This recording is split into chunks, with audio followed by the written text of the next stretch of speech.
Hello everyone. In our last lecture, we all have studied cost sheet. So I promised you all that in our next lecture we will be learning about the cost sheet with the unit cost and number of unit and rate per unit. Okay, cost per unit. So today we are going to solve that sum.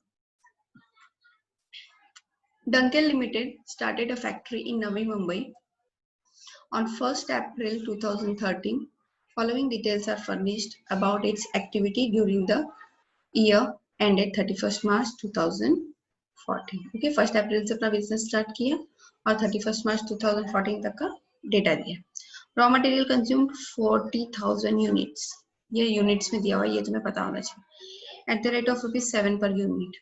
ठीक है. Direct wages skilled. देखो students, labour जो होते हैं ना, 3 type के होते हैं. Skilled, semi skilled and unskilled. Skilled कौन होता है? जो क्वालिफाइड भी है प्लस काम भी बहुत अच्छा करता है. सेमी स्किल्ड कौन होता है? जो क्वालिफाइड नहीं होता लेकिन काम अच्छा करता है, वर्क अच्छा करता है. और अनस्किल्ड मतलब ना तो क्वालिफाइड है ना ही वर्क अच्छा है. ठीक है. तो ये मतलब मैंने अपनी ओर से पैरामीटर बताया है, लेकिन उनका स्किल्ड सेमी स्किल्ड होना किस पे डिपेंड करता है? उनके परफॉर्मेंस पे. ठीक है. तो कंपनी के पास 2 टाइप के वर्कर थे, एक स्किल्ड था और एक अनस्किल्ड था. Royalty on raw material consumed at the rate of ₹3 per unit. Works overhead at the rate of ₹8 per machine hour. देखो, वर्क्स ओवरहेड मशीन आवर पे जाएगा तो मशीन आवर दिया होगा, तो मशीन आवर कितना है हमारा? 25,000 आवर्स. 25,000 इंटू 8 कर देंगे. ठीक है, और देखा जाएगा, हम लोग निकालते हैं. Office overhead eight the rate of 1/3 of works cost. Work cost जितना भी आएगा उसका 1/3 हम किस में डाल देंगे? ऑफिस ओवरहेड में. सेल्स कमीशन कितना है? ₹4 पर यूनिट. तो हमें नंबर ऑफ यूनिट पता है. यहाँ पर नंबर ऑफ यूनिट कितना है? 40,000 यूनिट. तो 40,000 यूनिट के ऊपर इंटू 4 कर देंगे तो सेल्स कमीशन मिल जाएगा. यूनिट प्रोड्यूस्ड कितना है? 40,000 units. Okay. Stock of units at the end. Stock of units at the end कितना होगा? 4,000 unit to be valued at the cost of production. ये तुम्हें क्या दिया पता है? Indirectly. This is your closing stock. Closing stock of what? Finished goods. जब कभी closing stock word आता है तो माइनस होता है वो, और opening stock word ऐड होता है, और closing stock माइनस होता है. ठीक है. ओके. सेल्स प्राइस क्या दिया? ₹50 पर यूनिट. ये तो लास्ट में आएगा. स्टूडेंट यस, तुम्हारा जो यूनिट्स है, नंबर यहाँ देखो, तुम कॉलम 3 बनाते हो. यूनिट्स, कॉस्ट पर यूनिट और अमाउंट, है ना. तो यूनिट्स जो है स्टार्टिंग से 40,000 ही रहेगा, क्योंकि रॉ मटेरियल 40,000 था, तो वो एंड तक 40,000 रहेगा. लेकिन जहाँ पर ये क्लोजिंग स्टॉक हमें माइनस करना है, वहां पर आकर क्लोजिंग स्टॉक 4,000 माइनस होकर के ये कितना हो जाएगा? 36,000. क्योंकि इसका मतलब क्या है पता है क्या? राइट फ्रॉम द बिगिनिंग तुम 40,000 यूनिट पे ही काम कर रहे थे. तुम्हारा जो भी था, रॉ मटेरियल लगा, सेलिंग एंड डिस्ट्रीब्यूशन लगा, जो भी लगा, सब कुछ 40,000 पे लगा. लेकिन एंड में जाकर के जब सेल हुआ तो 36,000 सेल हुआ, 4,000 बच गया तुम्हारे पास, तो तुम प्रॉफिट में उसको ऐड नहीं कर सकते. अभी सपोज तुम्हें कोई बोलेगा कि तुम्हारा सेल कितना हुआ, तो तुम क्या बताओगे? 36,000 इंटू 50 बताओगे या 40,000 इंटू 50 बताओगे? Even though production was 40,000, no doubt, but sale कितने का हुआ? सेल हुआ है हमारा 36,000 का ही हुआ है. तो हमें इस 36,000 को रखना है. तो 36,000 कैसे होगा? वो 40,000 था जब स्टार्टिंग से, तो 36,000 होगा जब हम क्लोजिंग स्टॉक और फिनिश गुड्स माइनस कर देंगे. क्लियर? तो ये यूनिट्स के मामले में इस चीज का ध्यान देना. बाकी का कुछ इसमें इतना हैक्टिक नहीं है. It's very easy. Okay, let's move to the solution. ये यू ऑल कैन सी कि SYBF में 2017 में आया था ये. ठीक है. सबसे पहले तुम्हें ऊपर कंपनी का नाम लिखना है, डंकल लिमिटेड. उसके बाद लिखना cost sheet for the year ended 31 मार्च 2014. उसके बाद तुम्हें आउटपुट लिखना है 40,000 यूनिट. ठीक है, इतना तुम्हारा आउटपुट. ये आउटपुट है, सेल नहीं है। अब यहाँ पर steps, element of cost, amount. Amount के दो कॉलम बना सकते हो तुम, एक इंटरनल और एक external. Total cost, unit and cost per unit. नहीं तो फिर तुम ऐसे भी बना सकते हो, यूनिट्स फिर कॉस्ट पर यूनिट एंड यहाँ पर अमाउंट, डिपेंड ऑन यू। हम लोग ऐसे ही बनाते थे, unit, cost per unit and amount, लेकिन अगर ऐसा है तो भी चल जाएगा, कोई इशू नहीं। Okay, so you we all know the format very well. Format मुझे और भी एक्सप्लेन करने की कोई जरूरत नहीं है आप लोगों को, आप लोगों को फॉर्मेट ऑलरेडी बहुत अच्छे तरीके से आता है। आज मैं तुम लोगों को एक्सप्लेन करूंगी ये कि कॉस्ट, यूनिट, पर यूनिट कैसे निकालते हैं। ठीक है, तो फॉर्मेट, एज पर फॉर्मेट सबसे पहले क्या आएगा, डायरेक्ट मटेरियल। डायरेक्ट मटेरियल में आता है raw material, 40,000 units into rate 7, यहाँ पर दिया था 40,000 एट द रेट ऑफ ₹7। ठीक है, तो इतना आपने मल्टीप्लाई कर दिया, अमाउंट आ गया 2,80,000, यूनिट 40,000, रेट 7। ठीक है, अगर तुम्हें यहाँ पर नहीं भी दिखा रहा है ना, तो भी तुम डायरेक्टली यहाँ पर लिख दोगे तो भी चलेगा, बिकॉज एवरीवन नोज कि इन दोनों का मल्टीप्लीकेशन ही ये होता है। ठीक है, चलो डायरेक्ट मटेरियल हो गया। अब हम आ जाते हैं डायरेक्ट वेजेस पे। डायरेक्ट वेजेस कितना है, डायरेक्ट वेजेस में भी दो टाइप के वर्कर्स है, एक है स्किल्ड और एक है unskilled. Skilled worker 40,000 into 9, 3,60,000। Unskilled worker 40,000 unit into 6। ठीक है, क्योंकि स्किल्ड है तो उसको 9 रुपए दे रहे हैं हम, और अनस्किल्ड को 6 रुपए दे रहे हैं। ठीक है, तो दोनों को ऐड कर दिया, 6 लाख आ गया। यहाँ पे 40,000 unit as it is, 6 lakh divided by 40,000, it will be 15। ठीक है, डायरेक्ट मटेरियल हो गया, डायरेक्ट वेजेस हो गया। अब क्या होगा, डायरेक्ट एक्सपेंस। डायरेक्ट एक्सपेंस में क्या आता है, ऐसे एक्सपेंस जो प्रोडक्ट के लिए डायरेक्टली किया गया, जैसे कि रॉयल्टी ऑन रॉ मटेरियल, जो हमने पे किया। रॉयल्टी मतलब तुमको कोई बहुत अच्छा ब्रांड का रॉ मटेरियल यूज करोगे, अगर सपोज तुम किसी ब्रांडेड प्रोडक्ट का रॉ मटेरियल यूज करोगे तो ही तो तुम्हारा भी प्रोडक्ट अच्छा बनेगा, कि रॉ मटेरियल से फिनिश गुड्स बनने वाला है, तो उसका भी रॉयल्टी पे करना पड़ता है। तो जब तुमने रॉयल्टी पे किया, कितना पे किया, ₹3। Everything is already mention in the questions. See you all can see royalty 3 per unit. हाँ, याद रखना है ये पर मशीन आ रहा है, ये सब चीजों पे ध्यान देना है तुम्हें। ठीक है, तो रॉयल्टी पे आ जाते हैं, 1,20,000 हो गया, ये 40,000 ही रहेगा, और ये हो गया ₹3। अब इन तीनों को ऐड कर देंगे हम, तो हमें क्या मिलने वाला है, प्राइम कॉस्ट। ओके, 10 लाख, 40,000, 25,000।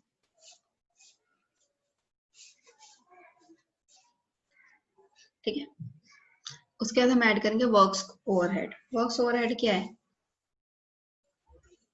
कहाँ दिया, works overhead eight the rate of ₹8 पर मशीन आवर, और मशीन आवर था 25,000। ओके, तो कहाँ गया 25,000, ये क्या है, आवर्स है, तो इसको इधर ही मल्टीप्लाई कर लो, 25,000 आवर्स इंटू ₹8, तो ये हो गया 2 लाख। ठीक है, इसको डिवाइड किससे करेंगे, 40,000 यूनिट से। याद रखना यहाँ पर भले आवर्स दिया है, बट यहाँ पर हम 25,000 नहीं लिखेंगे। यहाँ पर एक बार बात यूनिट की हो रही है, तो यूनिट में ही आएगा सब। तुम यूनिट के बीच में ऑल ऑफ सडनली आवर्स को इन्वॉल्व नहीं कर सकते हो। ठीक है, तुमको जो आवर्स दिखाना है वो कहाँ दिखाना है, यहीं पर दिखा सकते हो तुम। ठीक है, ओके, 2 लाख अमाउंट आ गया, उसको डिवाइड किया 40,000 यूनिट से, तो आ गया ₹5। वर्क्स कॉस्ट आ गया, वर्क्स कॉस्ट कितना है हमारा, 12 लाख, 40,000, और पर यूनिट 30। फिर उसके बाद उसमें क्या ऐड करेंगे, ऑफिस ओवरहेड। ऑफिस ओवरहेड के बारे में क्या बोला था, it is 1/3 of works cost. Student, when he said that it is 1/3 of work cost, it means amount की बात की गई है। यूनिट को मत डिवाइड कर देना प्लीज, यूनिट उतना ही रहेगा, मैं इसलिए बार बार समझा रही हूँ, यूनिट को नहीं डिवाइड करते, अमाउंट को डिवाइड करते। ये हो गया 4 लाख, ये 40,000 ही रहेगा, ये आ गया ₹10। बहुत बार स्टूडेंट है ना, 1/3 ऑफ वर्क कॉस्ट समझ करके ना यूनिट को डिवाइड कर देते हैं, ये 40,000 को डिवाइड कर देंगे और हो जाएगा पूरा सत्यानाश, और इधर तक की तुम लोगों को मिलेगा 5 मार्क्स, बस आगे का स्टेप का कुछ नहीं मिलेगा। तो ऐसा नहीं होना चाहिए, ध्यान देना है तुम्हें कि तुम्हें अमाउंट को ये करना है, डिवाइड करना है। ओके, ऐड कर लिया, तो ये आ गया 16 लाख, ये आ गया, ये 40,000 है, इसको ऐड मत कर देना, ये 40,000 ही रहेगा, और ये हो गया 40। सो 16 lakh divided bye 40, it will B 40, या ऐसे भी ऐड करोगे तो भी 40 मिलेगा। ओके, अब हमें क्या मिल गया, cost of production. Okay, less cost of production में हम क्या करते हैं, opening stock of finish goods add करते हैं, क्लोजिंग स्टॉक माइनस करते हैं। ओपनिंग स्टॉक तो हमारे पास था नहीं, तो हम क्या करेंगे, क्लोजिंग स्टॉक को माइनस कर देते। क्लोजिंग स्टॉक कितना बचा था हमारे पास? 4000।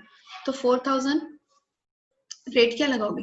रेट वो लगाओगे जो अब तक का रेट है 40, ठीक है, रेट 40, अब तक का जो रेट है करंट रेट ही लगेगा। तो 1,60,000 हो गया, ये 4000 माइनस हो गया, इधर से कुछ माइनस नहीं होगा, ठीक है, इधर कुछ नहीं करना है।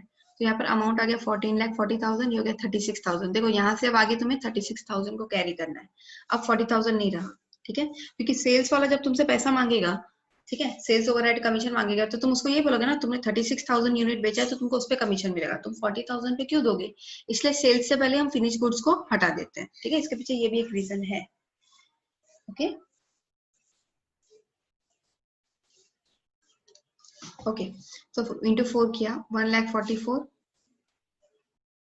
सॉरी ये 14,40,000, 36,000 और ये आ गया 40 rupees. Okay, cost of goods sold मिल गया।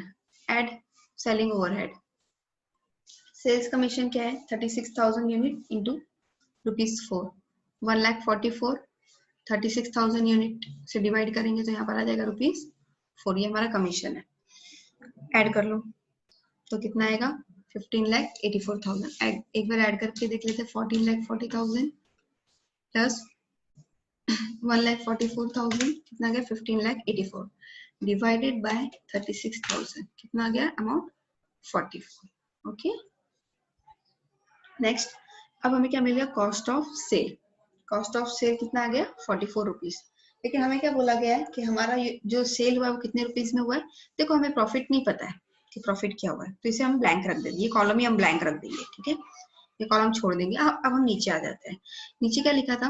36,000 यूनिट सेल हुआ है, ये हमें पता है, और कितने रेट पे सेल हुआ है? ₹50 पे। तो मल्टीप्लाई कर दो इन दोनों को, 36,000 इंटू ₹50। तो यहाँ पर सॉरी 36,000 इंटू 50 कितना हो गया? 18 लाख, ठीक है, अमाउंट आ गया 18 लाख।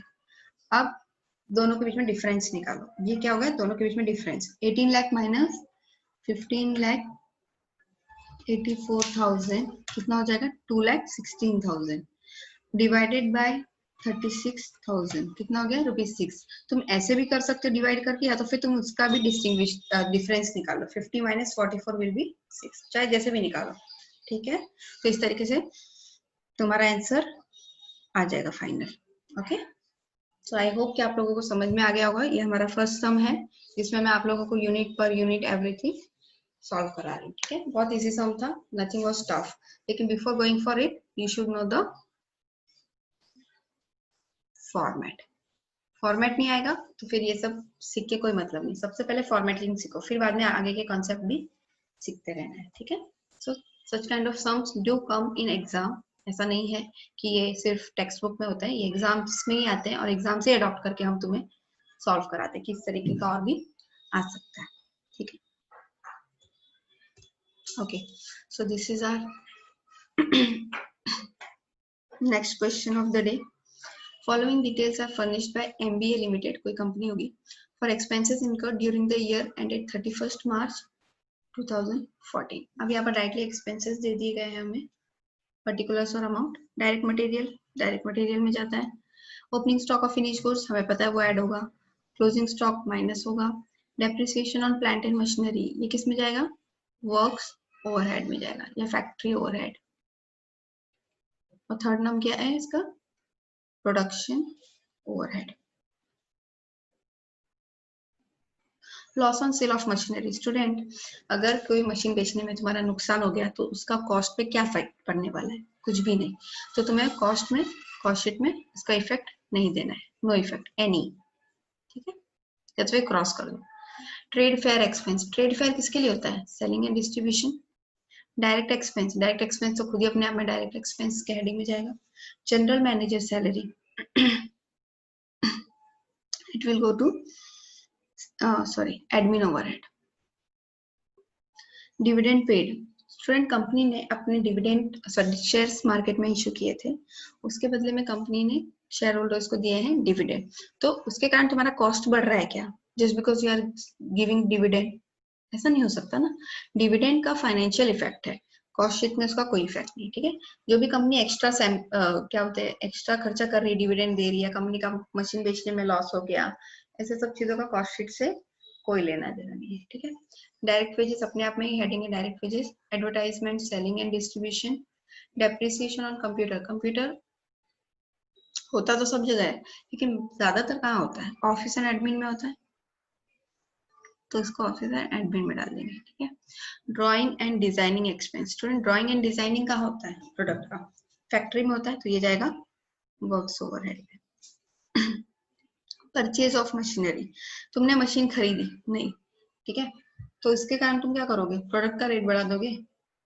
अभी कल को मैं अपने घर में नए फर्नीचर बनवाती हूँ, suppose I am having a classes, ठीक है, मैं क्लासेस पढ़ाती हूँ, बच्चे आ रहे हैं, ठीक है, बहुत ज्यादा बच्चे आ रहे हैं, ठीक है। तो अब अगर मैंने घर में नया फर्नीचर बनवाया तो क्या करूँ, क्लासेस का फीस बढ़ा दूं, नहीं, तो मेरा पर्सनल एक्सपेंस है, ठीक है। तो परचेज ऑफ मशीनरी है इंपॉर्टेंट है फैक्ट्री के लिए, I agree, but because of purchase of machinery तुम अपना प्रोडक्ट का कॉस्ट नहीं बढ़ा सकते।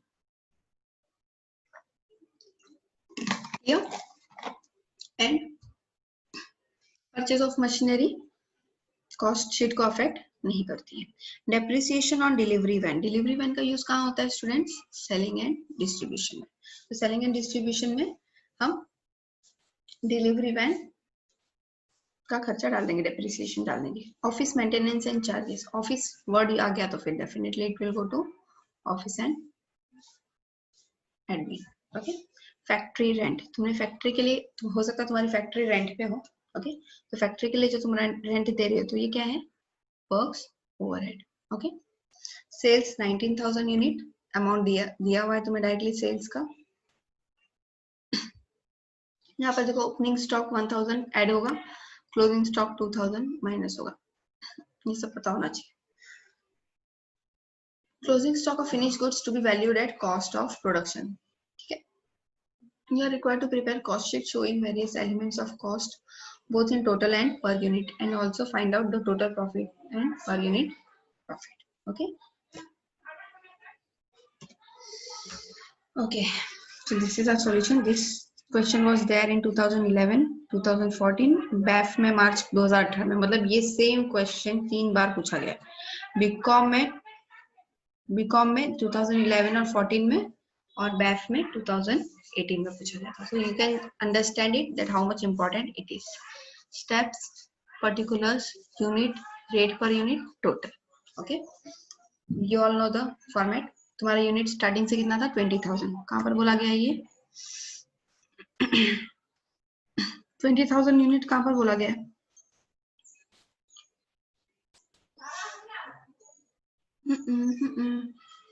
nothing is mentioned in the question. Following are the details.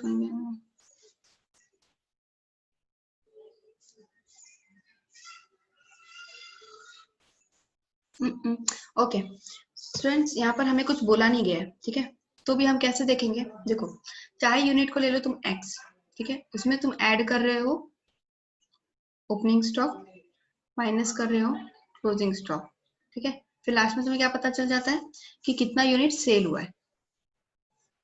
Cell हुआ है 19,000, मुझे पता है, क्लोजिंग स्टॉक 2,000 जो कि माइनस होना था, और ये ओपनिंग स्टॉक 1,000। स्टूडेंट जब हम रिवर्स जाते हैं ना तो मतलब क्या बोल सकते हैं, ऑपोजिट इफेक्ट देते हैं।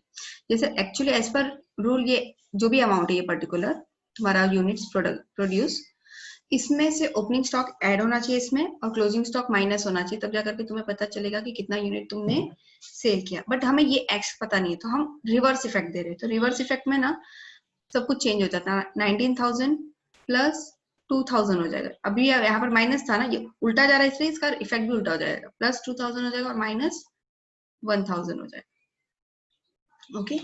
तो 19,000 प्लस 2,000 माइनस 1,000 कितना आ गया, 20,000। This 20,000 unit is your units produced, ठीक है, इसको क्या बोलोगे तुम, यूनिट्स प्रोड्यूस्ड। देखो यही एग्जाम में बहुत मायने रखता है, तुम क्वेश्चन देखोगे तो खुश हो जाओगे कि क्वेश्चन तो बहुत इजी है, सेल्स दिया है, सब दिया है, अच्छी बात है, लेकिन यहाँ पर तुम्हें यूनिट प्रोड्यूस्ड नहीं दिया था, तो यहाँ पर तुम कंफ्यूज हो जाओगे और 19,000 यूनिट लेकर के आगे सॉल्व करोगे। 19,000 नहीं है स्टूडेंट्स, यहाँ पर यूनिट 20,000 है। कैलकुलेशन कैसे किया यहाँ पर क्लियर है। तो जब तुम वीडियो देख रहे रहोगे ना, तो वीडियो को चाहिए तो पॉज कर लेना और तुम लोग इस चीज को लिख लेना अपने बुक में, क्योंकि ये बहुत इंपॉर्टेंट है। ये सब तो तुम्हें आ जाएगा, आई नो दैट पार्ट, तुम इतने स्मार्ट हो कर लोगे, बट ये चीज मेन था सिखाने का पर्पस। ठीक है, चलो हम लोग सॉल्व कर लेते हैं। अब यहाँ पर हम लोग को यूनिट प्रोड्यूस कितना लेना है, 20,000। Direct material 20,000। रेट क्या था, रेट हमें नहीं पता, लेकिन हमें अमाउंट पता है। ठीक है, कोई बात नहीं, अमाउंट लिख लेते हैं पहले। 3,40,000 डिवाइडेड बाय 20,000, अमाउंट आ जाएगा ₹17। ओके, डायरेक्ट वेजेस यूनिट है 20,000, अमाउंट है 2,60,000। तो 2,60,000 डिवाइडेड बाय 20,000, देखो 13। तो क्वेश्चन अलग अलग होते हैं, कभी कभार है ना रेट दिया होता है तो तुम्हें मल्टीप्लाई करके अमाउंट निकालना है, और कभी कभार डायरेक्टली अमाउंट दिया होता है और यूनिट दिया होता है तो तुम्हें डिवाइड करके रेट निकालना है। इतना तो आप लोगों को आता ही होगा, आई थिंक इतने तो स्मार्ट हो गए हो। ठीक है, डायरेक्ट एक्सपेंस कितना था, 1,60,000। 1,60,000 डिवाइडेड बाय 20,000, तो कितना, सॉरी 1,60,000 डिवाइडेड बाय 20,000 कितना आ गया, ₹8। ठीक है, अब हम इन सबको ऐड कर लेंगे। याद रखना स्टूडेंट्स, जब तुम ऐड कर रहे हो ना, तो ये ऐड होगा, ये ऐड होगा, ये कांस्टेंट रहता है, इसको मत ऐड कर देना, इसको 60,000 मत लिख देना, यूनिट उतना ही रहता है, यूनिट कभी अफेक्ट नहीं होगा unless and until this effect is given. Opening and closing stock नहीं आता तब तक यूनिट उतना ही रहेगा। ठीक है, तो अभी क्या हो गया ये ऐड कर दिया 38 रुपीज हो गया, और ये सब ऐड कर दिया तो 7,60,000 भी हो गया। तुम चाहो तो एक को ऐड करो, डिवाइड कर लो, या तो इसको ऐड कर लो, मल्टीप्लाई कर लो, जैसा तुमको कन्वीनियंस लगता है, बट याद रखना दोनों राइट होने चाहिए, यूनिट और sorry rate per unit and amount. ठीक है, ओके, प्राइम कॉस्ट मिल गया तुम्हें। उसके बाद हम प्राइम कॉस्ट में क्या ऐड करते हैं, वर्क्स ओवरहेड। वर्क्स ओवरहेड मतलब everything that is related to the product directly through the factory. तो इसमें क्या क्या आ जाएगा हमारा, depreciation, drawing and design, factory rent, तीनों इसमें आ जाएगा। तो यूनिट उतना ही है 20,000।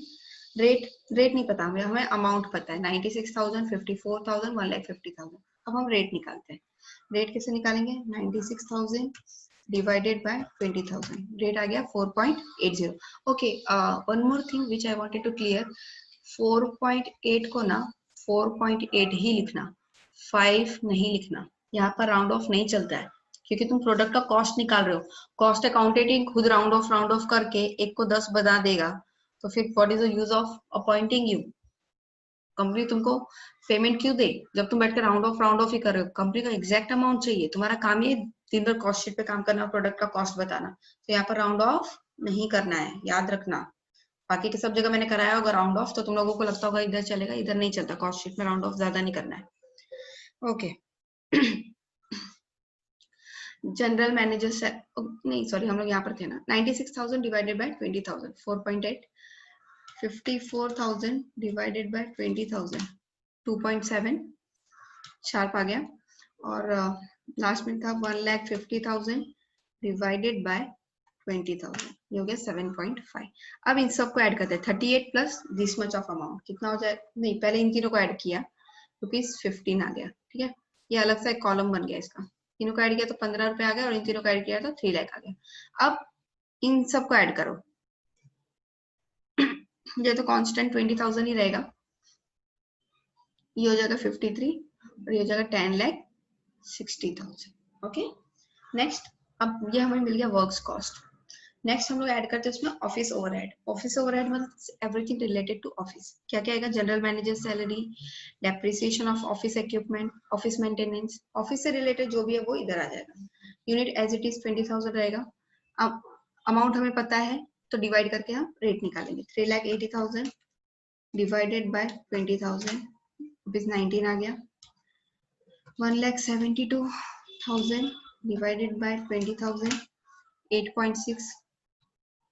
1,88,000 डिवाइडेड बाय 20,000, 9.4। तो इन सबको ऐड कर दिया तो कितना आ गया, 37 रुपीज, और इन सबको ऐड किया तो ये हो गया 7,40,000, और ये तो एज इट इज रहेगा। अब इसमें इसको ऐड कर देंगे तो ये 20,000 ही रहता है, इसको तो कुछ नहीं करना। 53 प्लस 37 कितना हो गया रुपीज 90। 10,60,000 प्लस 7,40,000 कितना हो गया 18 लाख। ठीक है, चाहो तो डिवाइड करके भी देख सकते हो। 18 lakh divided by 20,000, 18 lakh divided bye 90,000 it will B 90, है ना। तो इस तरीके से तुम अपने क्वेश्चन को भी टैली कर सकते हो। अब कॉस्ट ऑफ प्रोडक्शन तुम्हें मिल गया। Finish goods, finish goods opening stock add, अब यहाँ पर यूनिट अफेक्ट होगा। हाँ, 1000 ऐड करो, 2000 माइनस करो तो कितना आ गया 19,000। देखो 19,000 ये अपना सेल भी हुआ था तो 19,000 आ गया। अब 1000 यूनिट रेट क्या लगेगा बोला था,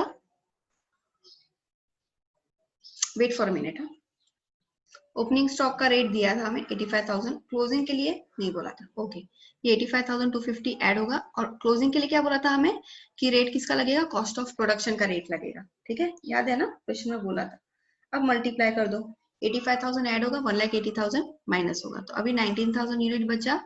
रेट भी देखो हमारा कम हो गया, 89.75 हो गया और ये हो गया 17,05,000।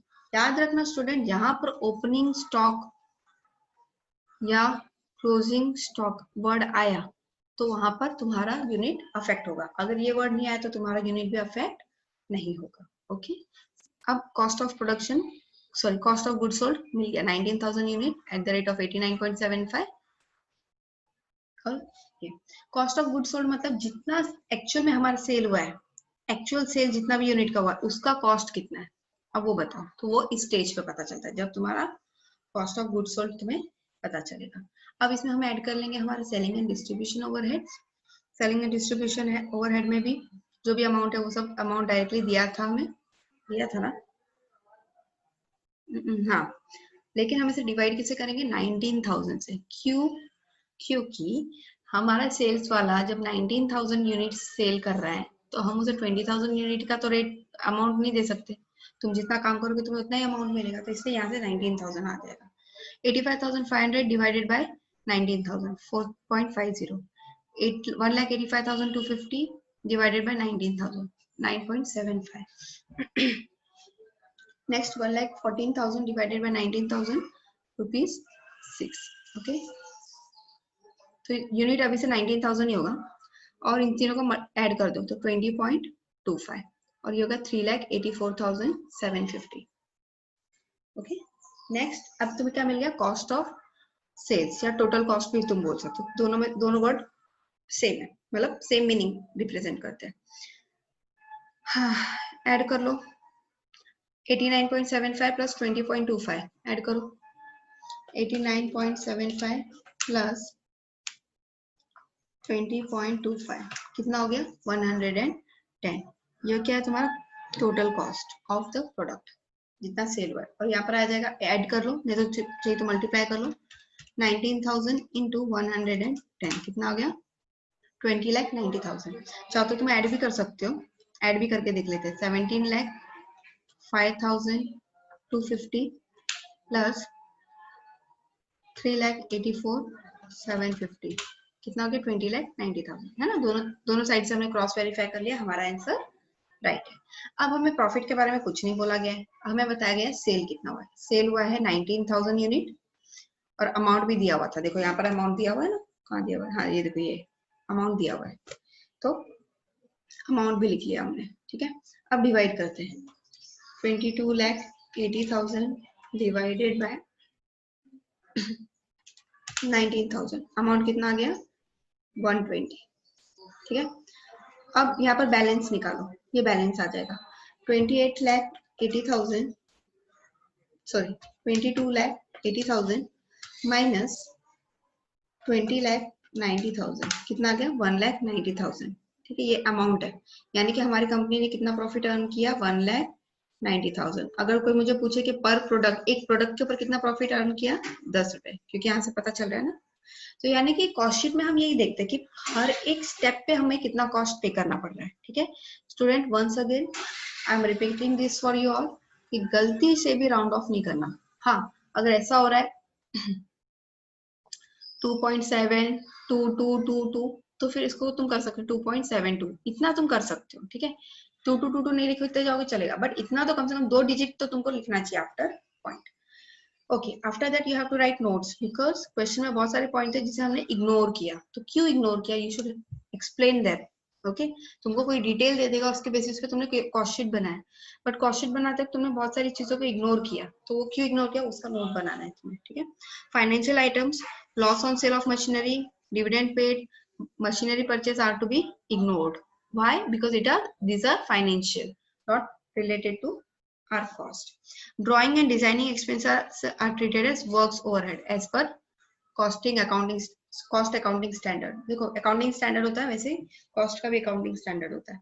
Drawing and designing का मतलब क्या होता है, किसी प्रोडक्ट को बनाने के लिए एक पर्टिकुलर हम ड्राइंग रखते हैं या एक डिजाइन होता है जो कि हम पर्टिकुलर फॉलो करते हैं, वो हमारा पैटर्न ही बन जाता है इनडायरेक्टली.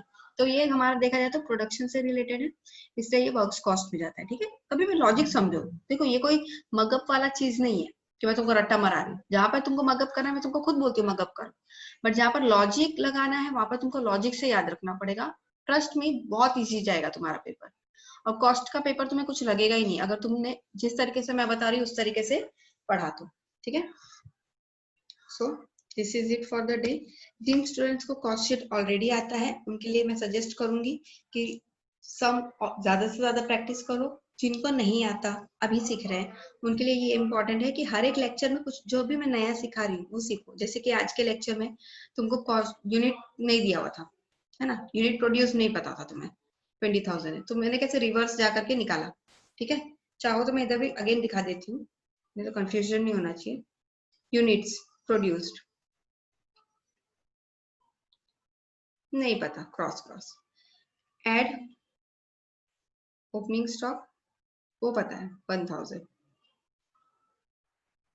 Less closing stock. अब क्या हुआ, अब मुझे पता चलेगा सेल कितना हुआ. सेल हुआ 19,000. ठीक है. तो जब मैं रिवर्स जा रही हूँ ना तो मैं इफेक्ट अलग कर दूंगी, पॉजिटिव को नेगेटिव कर दूंगी, नेगेटिव को पॉजिटिव कर दूंगी. ये ऐसे ही रहेगा, इसको मत नेगेटिव कर देना.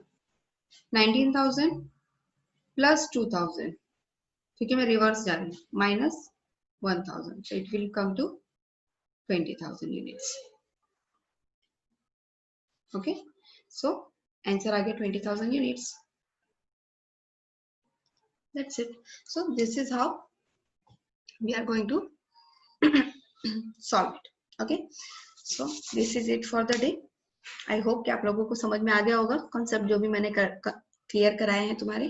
ठीक है. मेरा ये पर्पस रहता है कि हर एक सम में तुम्हारा कुछ ना कुछ नया कॉन्सेप्ट में क्लियर कराऊं या तो फिर तुम्हारा प्रैक्टिस करा दूं. ठीक है. सो आई होप कि आप लोगों को समझ में आ गया होगा. if any student is having any doubt in any point, please comment दे करके पूछ लेना. मैं नेक्स्ट लेक्चर में डेफिनेटली सबसे पहले तुम्हारा डाउट क्लियर करूंगी, उसके बाद ही हम आगे का लेक्चर अपना कवर अप करेंगे. I hope you all understood this. Okay, till then take care of yourself, study well. Okay, practice more and more some. Bye.